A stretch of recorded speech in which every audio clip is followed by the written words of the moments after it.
Hello everyone, welcome to my channel. I'm Anjali Saraswat and on this channel you will find content related to UGC NET examination. तो आज हम पढ़ने वाले हैं research के steps के बारे में या फिर रिसर्च को कैसे प्रोग्रेस किया जाता है। तो इसके टोटल 11 स्टेप्स हैं और इस टॉपिक से जो भी क्वेश्चन आते हैं ज्यादातर सीक्वेंसिंग से रिलेटेड आते हैं, यानी आपको एक करेक्ट ऑर्डर में प्लेस करना होता है सारे स्टेप्स को। तो पहले देख लेते हैं एक बार फ्लो चार्ट कैसे है, उसके बाद हर एक टॉपिक के बारे में डिटेल में हम पढ़ेंगे विद एग्जाम्पल्स। तो पहला स्टेप होता है सेलेक्ट टॉपिक। आपको एक ब्रॉड एरिया में से एक टॉपिक अपने इंटरेस्ट का चूज करना होता है। उसके बाद आपको रिसर्च प्रॉब्लम डिफाइन करनी होती है। उसके बाद आपको एक कॉम्प्रिहेंसिव लिटरेचर रिव्यू देना होता है जिसमें कि आप जिस टॉपिक के ऊपर काम कर रहे हैं उससे रिलेटेड क्या रिसर्च कोई पहले हो चुकी है, आप उनको पढ़ते हैं, उसकी स्टडी करके उससे रिलेटेड जो भी आउटकम निकलता है उनको आप अपने रिसर्च में इंक्लूड करते हैं। इसके बाद अगला फोर्थ स्टेप है ऑब्जेक्टिव्स डेवलप करना, यानी कि इसमें जो भी आपने पढ़ा, जो भी गैप्स देखे, जो अवेलेबल लिटरेचर है, जो भी गैप्स हैं उनको फिल करने के लिए आप क्या नए ऑब्जेक्टिव्स लेकर आ रहे हैं, वो ऑब्जेक्टिव्स को आप डिफाइन करते हैं फोर्थ स्टेप में। ऑब्जेक्टिव्स के बाद वेरिएबल्स और हाइपोथेसिस फॉर्मिंग होती है, यानी कि आप वेरिएबल्स आइडेंटिफाई करते हैं। जिन लोगों ने वेरिएबल्स वाला वीडियो नहीं देखा है they can check the playlist of unit 2 on my channel. जब तक आपको वेरिएबल्स नहीं समझ आएंगे, एक्सपेरिमेंटल रिसर्च या किसी भी टाइप की रिसर्च समझने का कोई मतलब नहीं है, तो उसे पढ़कर आए उसके बाद इस वीडियो को देखें। तो यहाँ पे आप वेरिएबल्स आइडेंटिफाई करते हैं और हाइपोथेसिस फॉर्म करते हैं। हाइपोथेसिस क्या है? हाइपोथेसिस एक अ, ऐसा स्टेटमेंट होता है जिसको आप नेचुरल लॉज के थ्रू टेस्ट कर सकें। बाकी अभी आगे पढ़ते हैं डिटेल में ये क्या होता है। अगला स्टेप है प्रिपेयर द रिसर्च डिजाइन। इसमें आप रिसर्च डिजाइन करते हैं, आप प्लान करते हैं यहाँ पे कि आपको किस तरह से रिसर्च को आगे बढ़ाना है। इसमें अगला स्टेप है सैम्पलिंग का। आपके पॉपुलेशन के हिसाब से आपको एक सैंपल साइज चूज करना होता है। नेक्स्ट स्टेप है आपका डाटा कलेक्शन। सैंपल आपका जब पूरा तैयार होता है उसके बाद उससे आप डाटा कलेक्शन स्टार्ट करते हैं। डाटा कलेक्शन पूरा होने के बाद अगले स्टेप में उस डाटा की एनालिसिस होती है और हाइपोथेसिस टेस्टिंग होती है, जो आपने फिफ्थ पॉइंट में, फिफ्थ स्टेप में बनाई थी। नेक्स्ट स्टेप है जनरलाइजेशन एंड इंटरप्रिटेशन। जब डाटा एनालाइज हो चुका है, हाइपोथेसिस भी टेस्ट हो चुकी है, अब जो भी आपका रिजल्ट है उसके हिसाब से आप जनरलाइज करेंगे जो भी आउटकम है और इंटरप्रेट करेंगे अपने रिजल्ट को। जब ये सब कुछ पूरा हो जाता है तो फाइनल स्टेप है 11th, जो है रिसर्च रिपोर्ट। आपने जो भी चीजें की हैं उसका आप पूरा एक डॉक्यूमेंट बनाएंगे और इसको एक रिपोर्ट बनाएंगे जिसको आप बोलेंगे रिसर्च रिपोर्ट। अब इन्हीं सभी स्टेप्स को हम डिटेल में पढ़ते हैं विद एग्जाम्पल।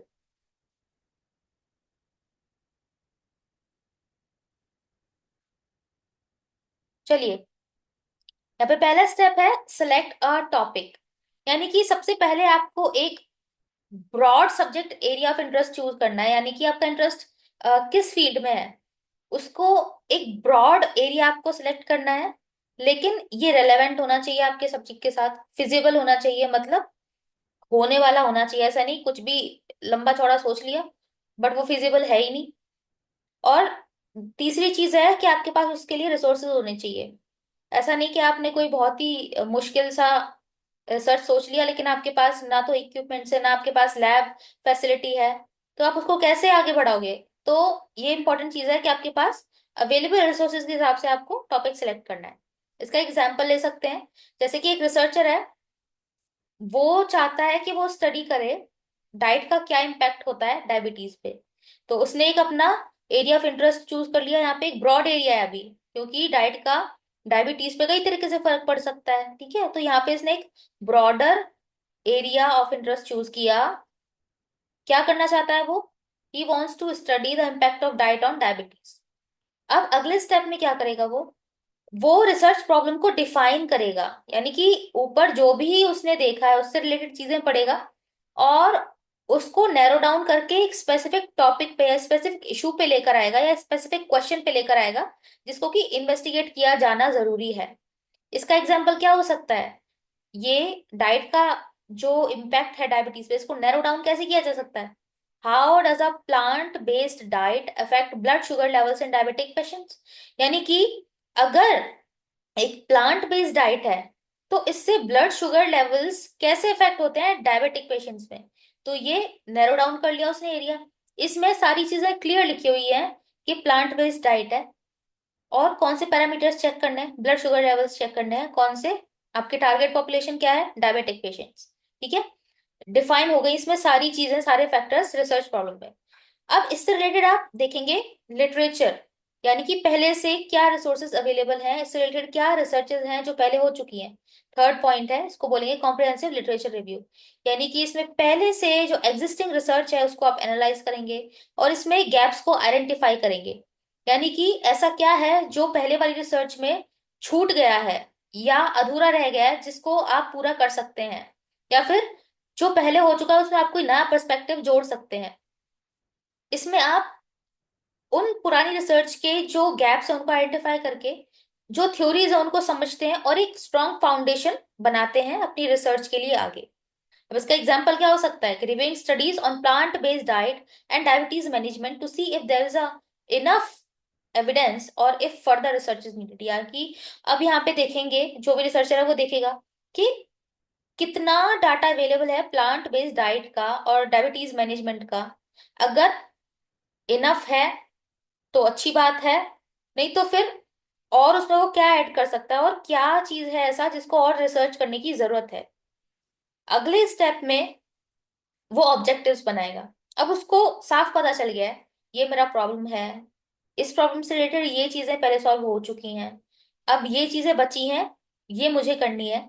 जब वो ऐसा सोचता है तो उसके पास ऑब्जेक्टिव्स आ जाते हैं। ठीक है, फोर्थ स्टेप है हमारा develop the objectives, clearly state what the research aims to achieve, यानी कि आपकी रिसर्च क्या करेगी, ये सर्च करने से आपको क्या मिलेगा, क्या अचीव कर लोगे। तो जो भी आप ऑब्जेक्टिव्स बनाते हो ये अलाइंड होने चाहिए आपके रिसर्च प्रॉब्लम के साथ बहुत ही क्लियरली। अभी ऊपर हम जो भी एग्जांपल्स पढ़ते आ रहे हैं उसी में अगला स्टेप क्या होगा, ऑब्जेक्टिव्स हम बना सकते हैं to assess changes in blood sugar levels in diabetic patients following a plant based diet, यानी कि प्लांट बेस्ड डाइट लेने वाले डायबिटिक पेशेंट्स में ब्लड शुगर लेवल्स कैसे चेंज हो रहे हैं। इसके लिए हमें क्या करना होगा, टेस्ट करना होगा। और इसका एक और ऑब्जेक्टिव हो सकता है to compare results with non vegetarian diabetic patients. तो दोनों ही चीजें पॉसिबल हैं। ठीक है, नॉन वेजिटेरियन डायबिटिक पेशेंट्स का जो ब्लड शुगर लेवल्स हैं उनको कंपेयर करेंगे blood sugar levels of diabetic patients following a plant based diet.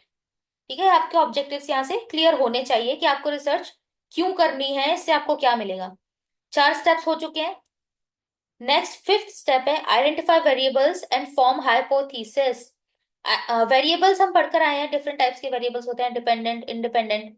अब यहाँ पे आपको वेरिएबल्स डिफाइन करने हैं, की वेरिएबल्स, कौन सा डिपेंडेंट रहेगा कौन सा इंडिपेंडेंट रहेगा, और कौन से वेरिएबल्स हैं जिनको आपको कंट्रोल करने की जरूरत है, कंट्रोल वेरिएबल्स। और भी कई तरह के वेरिएबल्स हैं, वेरिएबल वाला वीडियो जरूर देखिएगा। तो determine variables and propose a hypothesis that can be tested through research। Hypothesis क्या है, अभी हमने बताया था हाइपोथेसिस एक ऐसा स्टेटमेंट होता है जिसको आप टेस्ट के थ्रू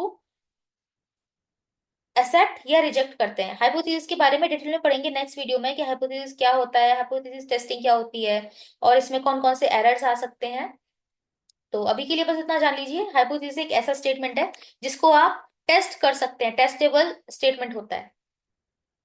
थ्रू रिसर्च हम इसको टेस्ट करते हैं। अब इसके एग्जांपल्स देखिए, मान लीजिए यही रिसर्च करना चाह रहा है वो रिसर्चर, उसने इंडिपेंडेंट वेरिएबल लिया प्लांट बेस्ड डाइट, यानी कि प्लांट बेस्ड डाइट है ये इंडिपेंडेंट वेरिएबल हो गया, और डिपेंडेंट वेरिएबल क्या हो गया, ब्लड शुगर लेवल्स, यानी कि प्लांट बेस्ड डाइट जो है वो किसको इम्पैक्ट करेगी, ब्लड शुगर लेवल्स को, इसीलिए प्लांट बेस्ड डाइट आपका इंडिपेंडेंट, और डिपेंडेंट वेरिएबल जो इफेक्ट होगा ये है ब्लड शुगर लेवल्स। हाइपोथेसिस क्या फॉर्म करी हमने, plant based diet significantly lowers blood sugar levels in diabetic patients over 6 months. अब हमने ये अपना हाइपोथेसिस बनाया कि जो प्लांट बेस्ड डाइट है ये सिग्निफिकेंटली ब्लड शुगर लेवल को कम करती है डायबिटिक पेशेंट्स में ओवर 6 मंथ। तो अपने 6 मंथ तक आप ये अपना रिसर्च कंटिन्यू करेंगे और टेस्ट करेंगे। तो ये आपने वेरिएबल आइडेंटिफाई कर दिया और हाइपोथेसिस बना दी। अगला स्टेप है six step, prepare the research design. इस रिसर्च डिजाइन जो है इसमें आप लिखते हैं कि मेथड क्या होगा, आप कैसे डाटा कलेक्ट करेंगे, आपके क्या टेक्निक्स होंगे, क्या टूल्स होंगे, और क्या एथिकल कंसीडरेशंस आप लेंगे while doing that research. Research design कैसा होगा, अब आपने सोचा कि चलिए रैंडमाइज्ड कंट्रोल ट्रायल करते हैं, यानी रैंडमाइज कंट्रोल ट्रायल करते हैं, जहाँ पे कि एक ग्रुप जो है वो प्लांट बेस्ड डाइट करेगा, जबकि दूसरा जो है रेगुलर डाइट जो भी वो खाते हैं उस पे रहेंगे। तो ये आपने सोचा कि चलिए ये अपना रिसर्च डिजाइन रहेगा, इसके हिसाब से हम आगे बढ़ेंगे। नेक्स्ट आपका स्टेप है सैम्पलिंग। आपका रिसर्च डिजाइन बन गया, अब आप क्या करेंगे, सैम्पलिंग देखेंगे, यानी रिप्रेजेंटेटिव ग्रुप देखेंगे आपकी पॉपुलेशन में कि कौन से लोग हैं। सैम्पलिंग किस तरह से आपको करनी है जिससे कि आपको जो रिजल्ट मिले वो रिलायबल हो और जनरलाइजेबल रिजल्ट मिले, यानी कि आप जो सैंपल लेंगे वो ऐसा होना चाहिए कि वो मोस्ट ऑफ द पॉपुलेशन को रिप्रेजेंट करे। ठीक है, रिप्रेजेंटेटिव ग्रुप होना चाहिए फ्रॉम द पॉपुलेशन। तो एग्जाम्पल मान लीजिए 100 डायबिटिक पेशेंट्स। ठीक है, 100 आपने पेशेंट्स लिए डायबिटिक, जिसमें से 50 जो है प्लांट बेस्ड डाइट पे हैं और 50 जो है नॉन वेजिटेरियन डाइट पे चल रहे हैं। ये आपकी सैम्पलिंग हो गई। अब आपके पास सैंपल है, अब उस सैंपल से आप करेंगे डेटा कलेक्शन, एट्थ स्टेप, यानी gather information through surveys, experiments, interviews और सेकेंडरी सोर्सेज। प्राइमरी और सेकेंडरी सोर्सेज यहाँ पे समझ लीजिए एक बार क्या होता है। डाटा कलेक्शन दो तीन तरह से हो सकता है।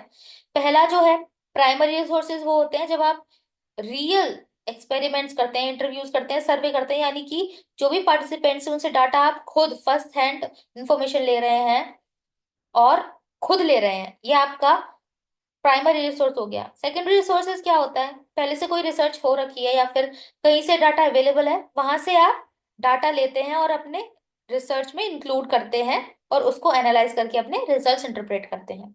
ठीक है, डेटा कलेक्शन में क्या है, आप सर्वेज, एक्सपेरिमेंट्स, इंटरव्यूज या सेकेंडरी सोर्सेज जहां से भी आप लेते हैं डाटा लेते हैं। और इसका एग्जांपल हो सकता है measuring patients blood sugar levels at the beginning and at the end of the study through blood test. अब इसमें देखिए प्राइमरी सोर्सेज क्या हो सकते हैं, यानी कि अपने पेशेंट्स खुद लिए हैं और उन पेशेंट्स के जो टेस्ट है वो खुद कराए हैं।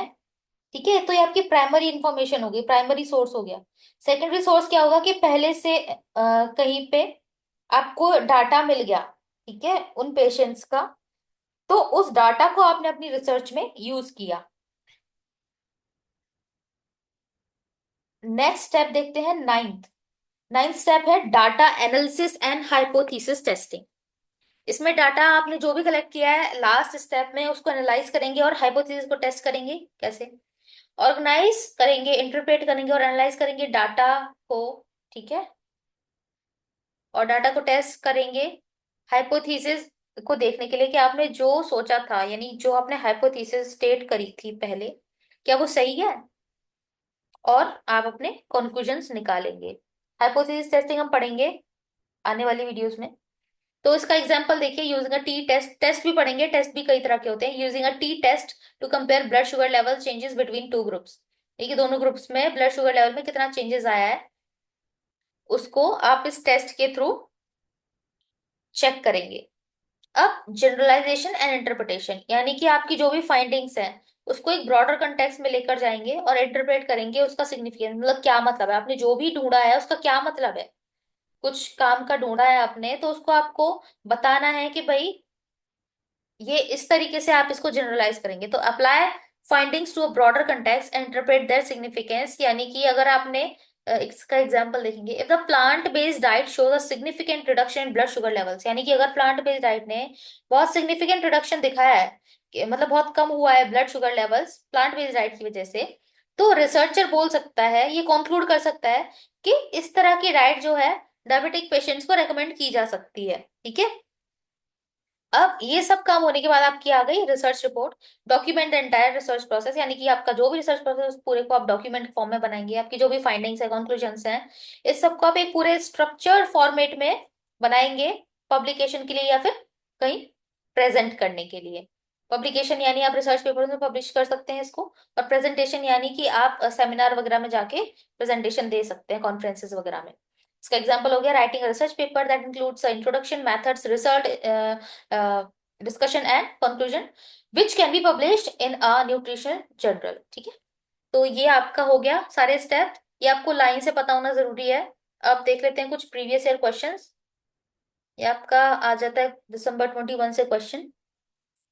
देखते हैं क्या कह रहा है। Given below are stages of the research process, arrange these in the correct sequence of carrying them out, यानी कि इन सभी स्टेप्स को, यहाँ 5 स्टेप्स दिए हुए हैं, इनको आपको लाइन से लगाना है। सही सीक्वेंस क्या है इनका? तो अब देखें, सबसे पहले क्या होता है इसमें से। सबसे पहले आपका रिसर्च क्वेश्चन आता है। रिसर्च क्वेश्चन जब बनाते हैं, उसके बाद आपका लिटरेचर रिव्यू, इसके बाद सैम्पलिंग होती है, फिर डाटा कलेक्शन, उसके बाद एनालिसिस, यानी कि BCADE आपका फर्स्ट ऑप्शन करेक्ट हो जाएगा।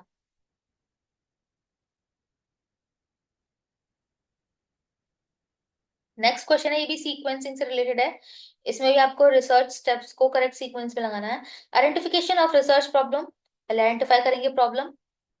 लिस्टिंग ऑफ रिसर्च ऑब्जेक्टिव्स, और ऑब्जेक्टिव्स की लिस्ट बनाएंगे। Collection of data, data collection करेंगे। मेथडोलॉजी बनाएंगे, डाटा एनालिसिस करेंगे, और रिजल्ट एंड डिस्कशन करेंगे। तो देखिए, रिजल्ट एंड डिस्कशन लास्ट में ही आएगा, ठीक है, तो सब में 6 लास्ट में है। और रिजल्ट एंड डिस्कशन से पहले क्या होगा? Data analysis. डाटा एनालिसिस से पहले क्या होगा? डाटा एनालाइज करने से पहले हम डाटा कलेक्ट करेंगे ना, तो थर्ड। और थर्ड से पहले क्या आएगा? डाटा कलेक्शन से पहले क्या आएगा? मैथडोलॉजी, ठीक है। मैथडोलॉजी से पहले क्या आएगा? Listing of research objectives, and सबसे पहले आएगा आइडेंटिफिकेशन ऑफ रिसर्च प्रॉब्लम। तो आपका 1 2 4 3 5 6, 1 2 4 3 5 6, ये 1 2 3 4 5 6 आपका बी करेक्ट हो जाता है। नेक्स्ट क्वेश्चन मार्च 22 से है। इसमें भी आपको सही सीक्वेंस में लगाना है। तो देखते हैं। प्रॉब्लम आइडेंटिफिकेशन सबसे पहले हो जाएगा, उसके बाद आप हाइपोथेसिस बनाएंगे, हाइपोथेसिस के बाद रिसर्च डिजाइन बनाएंगे, उसके बाद डाटा कलेक्ट करेंगे, उस डाटा को एनालाइज करेंगे, और लास्ट में जनरलाइज करेंगे। तो ये 1 2 3 4 5 6 लाइन से हो गया आपका फर्स्ट ऑप्शन करेक्ट। तो ये थे आज के क्वेश्चंस और आज का टॉपिक। बाकी के टॉपिक्स हम नेक्स्ट क्लास में कवर करेंगे। तब तक के लिए thank you so much. Please subscribe to my channel and like my videos. If you enjoy this content, please share this with your friends, and keep learning. Thank you so much.